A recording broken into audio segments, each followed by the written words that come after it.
नमस्कार प्रिय दर्शकों, आप सभी का स्मार्ट ज्योतिष सेवा में स्वागत है।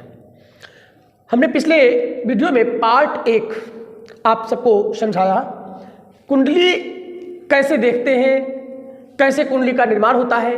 ज्योतिष में हर एक बिंदु पर चर्चा करेंगे हम अपने इन वीडियो के द्वारा। जैसे कि मैंने पार्ट 1 में मैंने बताया था राशियों के स्वामी के नाम बताया था, किस भाव से क्या देखते हैं इसके बारे में भी मैंने आपको बताया था। आज भाग 2 आपको समझाने जा रहे हैं। देखिए, काल पुरुष की कुंडली के आधार पर ही हम अभी चर्चा करेंगे। हम 1 नंबर से उसको लिया जाता है, यानी जो लग्न होती है इसको लग्न कहते हैं। ये जो लग्न है इसको हमेशा 1 नंबर ही हम मान लेते हैं। यहाँ पर ये पहला भाव है। देखिए 1 2 3 4 मैंने पिछले वीडियो में भी बता दिया था कि 1 2 3 4 5 6 7 8 9 10 11 12 ये 12 भाव है। लेकिन यहां पर अंकों से मतलब नहीं होगा, अंकों से मतलब यहां पर केवल राशि से होगा। लेकिन ये भाव वही रहेंगे जिनको हम बोलते हैं। जैसे पहला भाव यहां से ही गिना हो, यहां पर 1 लिखा हो या 4 लिखा हो, इससे मतलब नहीं है। भाव ये पहला ही गिना जाएगा, यानी भाव 1 यानी स्थान जो ये है वो 1 माना जाएगा। ऐसे ही दूसरा भाव, तीसरा भाव, चौथा भाव, 5वां भाव, छठा भाव, 7वां भाव, 8वां भाव, 9वां भाव, 10वां भाव, 11वां भाव, 12वां, यानी जो भाव है यहीं से गिनती होगी। राशि यहाँ चाहे क्रम संख्या 1 पड़ी हो, चाहे 2 पड़ी हो, चाहे 4 पड़ी हो, चाहे 8 पड़ी हो, चाहे 12 पड़ी हो। ये बात मैंने पिछले वीडियो में बता दी थी। अब आ जाते हैं, आज हम जो है आप लोगों को पहले हम ग्रहों की डिग्री और उनकी अवस्थाएं, क्योंकि अगर इसको तुम सीख लोगी तो आपको बहुत आसानी होगी आगे सब कुछ सीखने में। यह बहुत आवश्यक विषय है ग्रहों की डिग्री, क्योंकि जो फल मिलता है ये डिग्री के आधार पर ही ग्रह फल देते हैं, इसलिए इनका आवश्यक है सीखना। तो जैसे हम पहले देखते हैं, देखिए हर स्थान यानी जो भाव होते हैं ये 12 भाव होते हैं। 360 डिग्री का चतुर्भुज आपने पढ़ा होगा, उसी में ये 12 भाव होते हैं 30-30 डिग्री के। अब यहाँ पर 30-30 डिग्री के अंश जो होते हैं, 30 अंश के ही हम जो यहाँ पर अवस्थाएं दे रहे हैं वो 30 के अंतर्गत ही दे रहे हैं कि कितने अंश पर कौन सा ग्रह कितना फल देगा, किस अवस्था का फल देगा। आवश्यक है सबके लिए जानना। तो यहाँ पर सबसे पहले हम 0 से 6, सबसे पहले हम देखिए 30 अंश को हम 5 भागों में बांट लेते हैं। कौन से 5 भाग हैं आपको बता देते हैं। जैसे पहला होता है बाल अवस्था, दूसरा होता है किशोर अवस्था, हम लिख देते हैं इससे साथ में आपको याद रहे।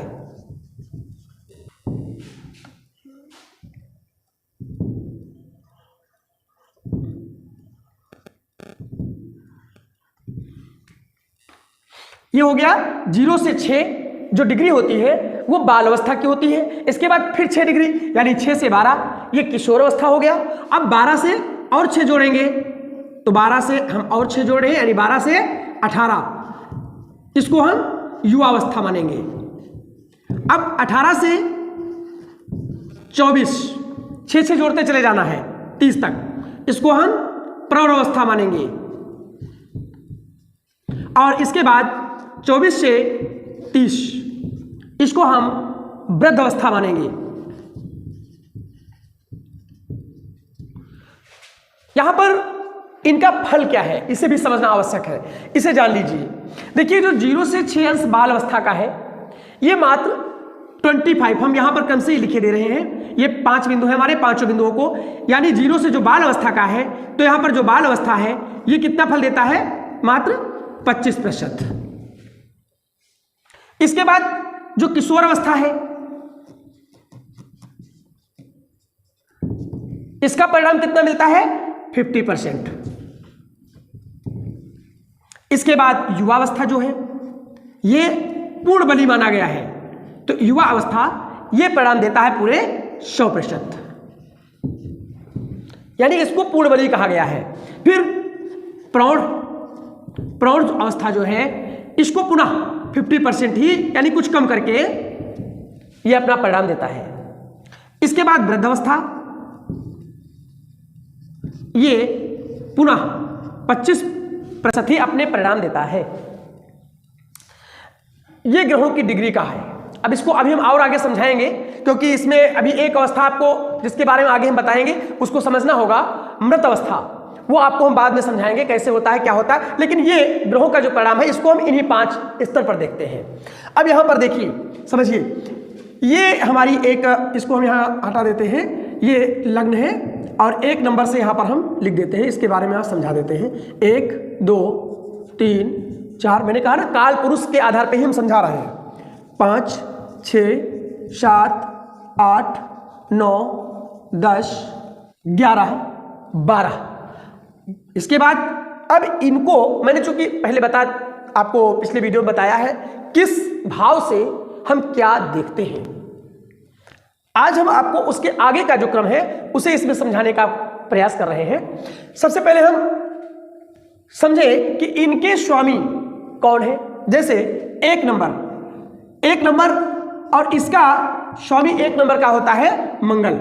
आप समझिए, 1 का स्वामी होता है मंगल, 2 का स्वामी होता है शुक्र, 3 का होता है बुध, समझ लीजिए, 4 का होता है चंद्रमा, 5 का होता है सूर्य, 6 का होता है बुध, 7 का होता है शुक्र, 8 का होता है पुनः मंगल। ये मैंने यहां लिख दिया है, वही चीज यहां लिख रहे हैं।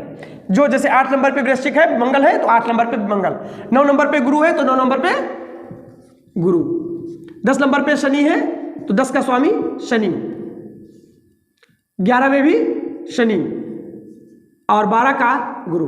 हम आपको समझाने के लिए केवल ये सारी बनाए हैं। अब इसे समझिए। सबसे पहले इन ग्रहों के बारे में हम एक बहुत ही ठोस बात है जिसे हम सीख लेते हैं। क्या सीख रहे हैं? देखिए, ग्रह कितने होते हैं? 9।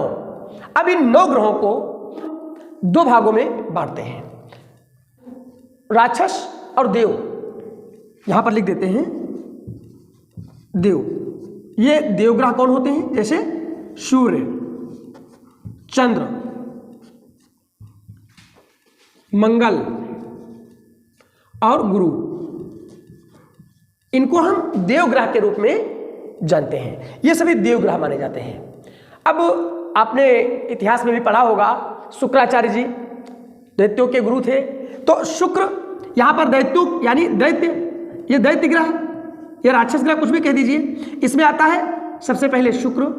अब इनके शिष्यों में ही शनि, राहु, केतु आते हैं। तो ये शनि,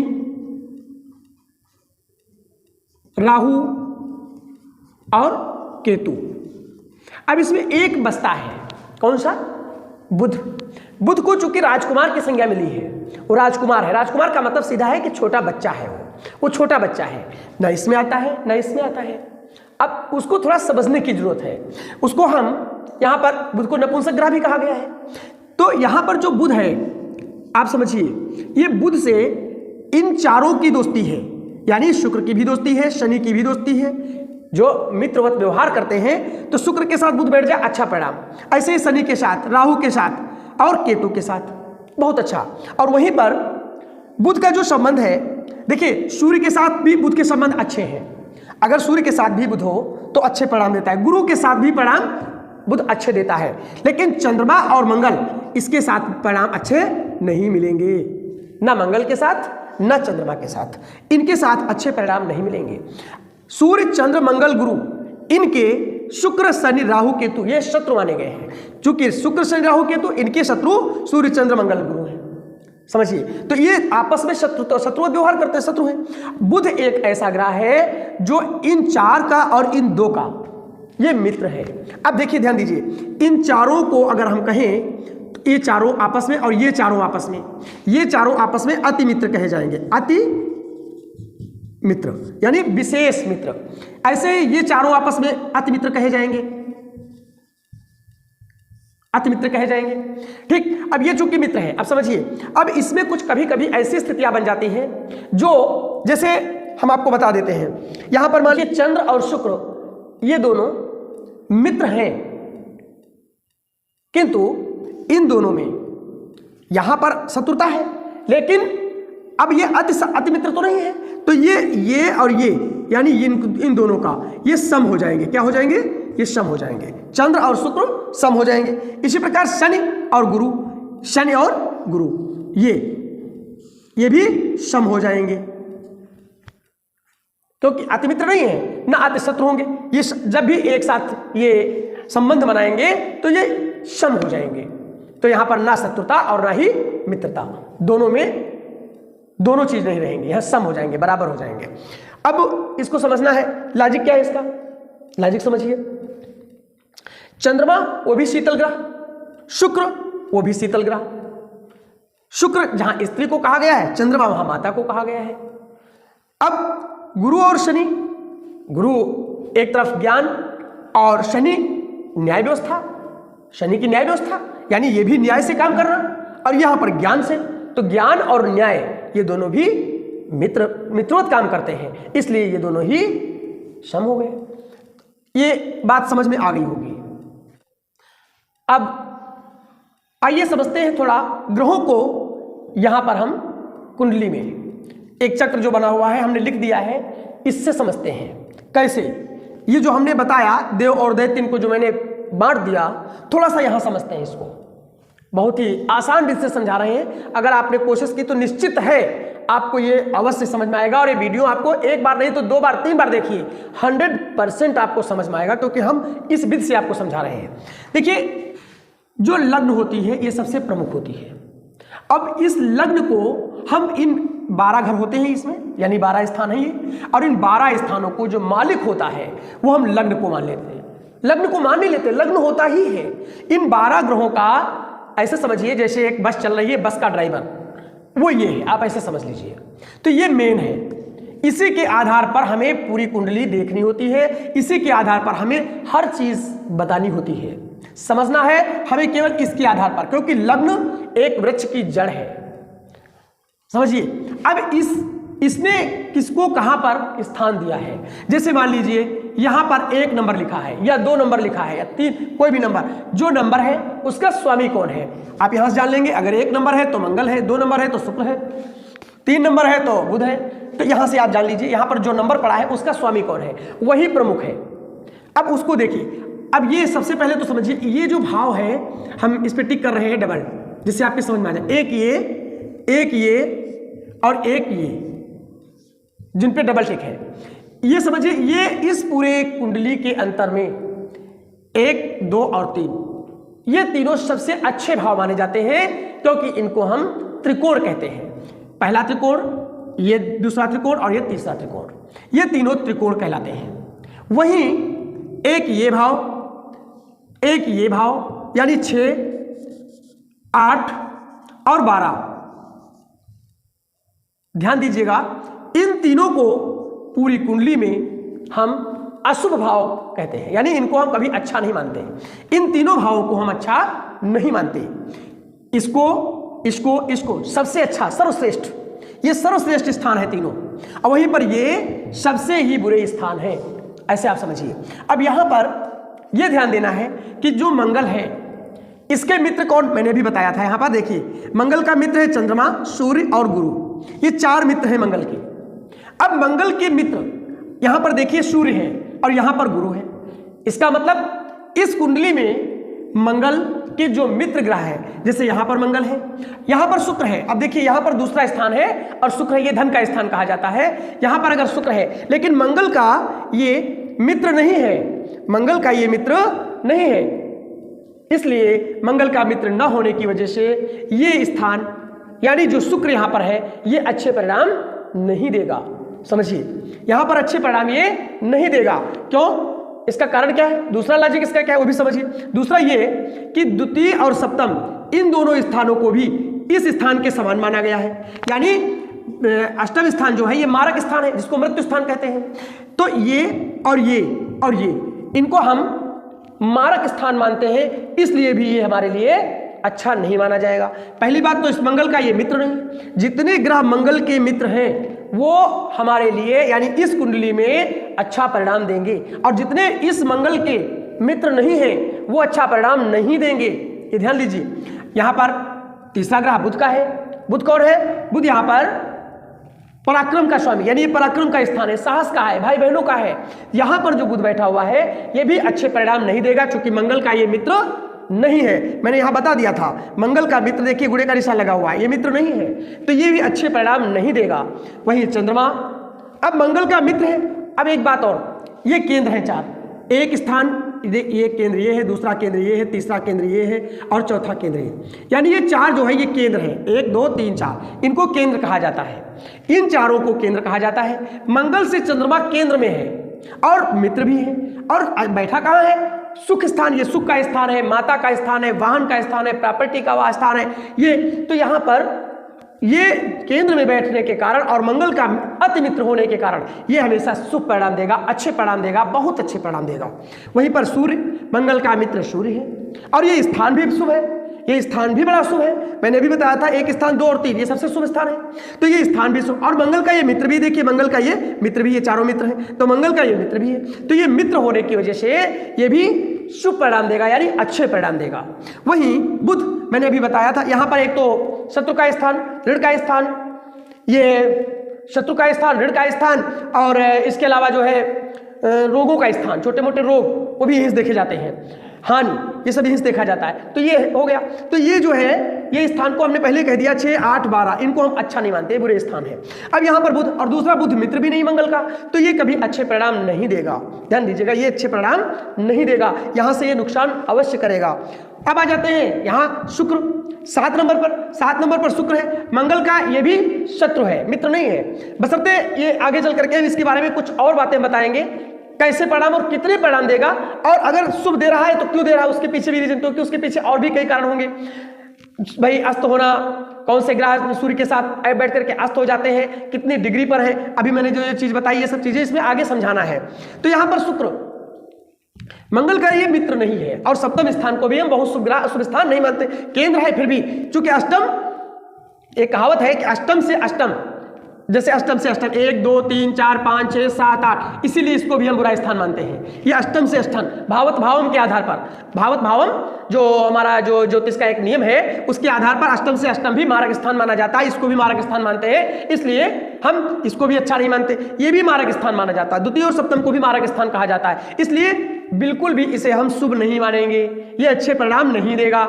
यहाँ पर आ जाते हैं अष्टम स्थान में मंगल।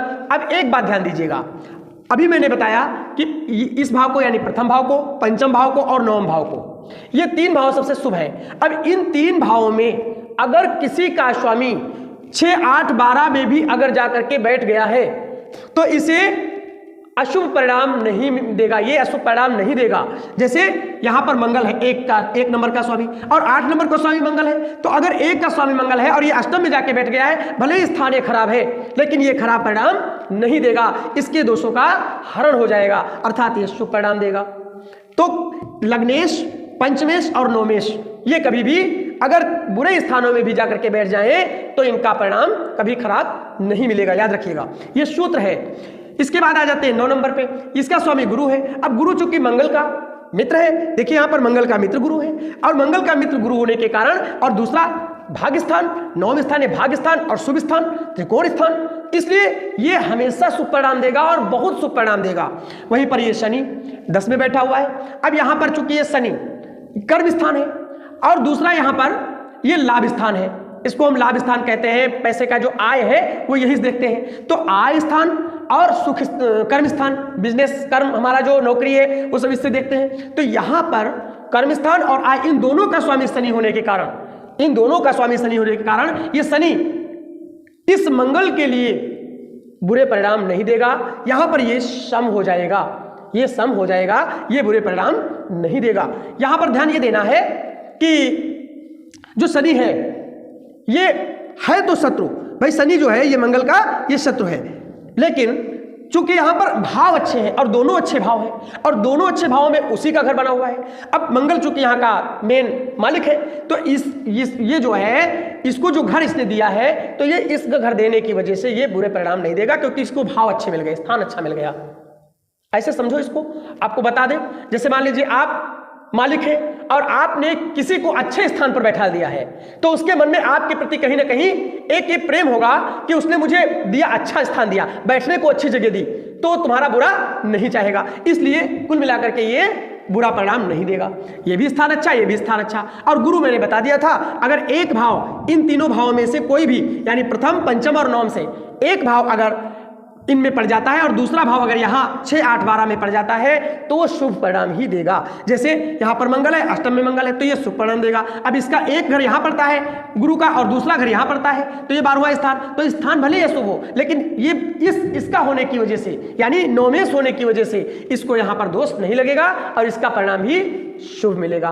तो ये उम्मीद करता हूँ समझ में आ गया होगा कौन सा ग्रह कहाँ पर कैसे परिणाम देता है। मैंने समझाया है पूरी मन से आप लोगों को। अगर आपके समझ में कोई चीज़ नहीं आ रही है तो आप कमेंट में पूछ सकते हैं, मैं अपनी सामर्थ्य के अनुसार आपको बताने की कोशिश करूंगा। लेकिन उम्मीद करता हूं कि अगर धीरे धीरे आपने एक एक चीज़ें इसमें सीखना शुरू कर दिया तो निश्चित है एक दिन आप अपनी नहीं अपने साथ साथ सबकी कुंडली देखने के योग्य हो जाएंगे। तो एक एक करके देखते रहिए। आज मैंने पार्ट 2 में आपको डिग्री बताई, ग्रहों की डिग्री, उनकी क्या अवस्थाएं हैं और ये बता दिया मैंने इस घर में कौन मालिक है, उसके मित्र और शत्रु कौन है, उनके आधार पर कौन परिणाम कैसे परिणाम देगा। हमने इन सब बातों को आपको विधिवत बता दिया है। कोई चीज़ आपके समझ नहीं आ रही है मैं पुनः कह रहा हूं आप कमेंट अवश्य कीजिएगा, मैं प्रयास करूंगा कि आपको उसका उत्तर दे सकूं। तो आज सेकेंड पार्ट में इतना ही। तृतीय जो पार्ट हमारा होगा, थर्ड पार्ट, उसमें हम आपको ऐप के द्वारा, आजकल चूंकि सॉफ्टवेयर मोबाइल चल रहे हैं, कंप्यूटर चल रहे हैं, बहुत सारे सॉफ्टवेयर हो गए, हम इसको कंप्यूटर के द्वारा या आपके अपने मोबाइल के द्वारा तुरंत कैसे देखेंगे, तो उसके द्वारा हम डिग्री और ये सब चीजें हम उसके द्वारा हम अगले पार्ट में समझाएंगे और उम्मीद करते हैं कि वो आपको और भी अधिक अच्छा समझ में आएगा और उसमें कोई आपको गणित करने की जरूरत नहीं होगी। सारी गणित उसमें पहले से ही निर्धारित की गई है और वो तुरंत आपके सामने आ जाएगी। मैं क्रमशः उसको बता दूंगा। कल का हमारा वीडियो आप या मोबाइल या कंप्यूटर के द्वारा पूरा होगा। तो आज इतना ही, नमस्कार।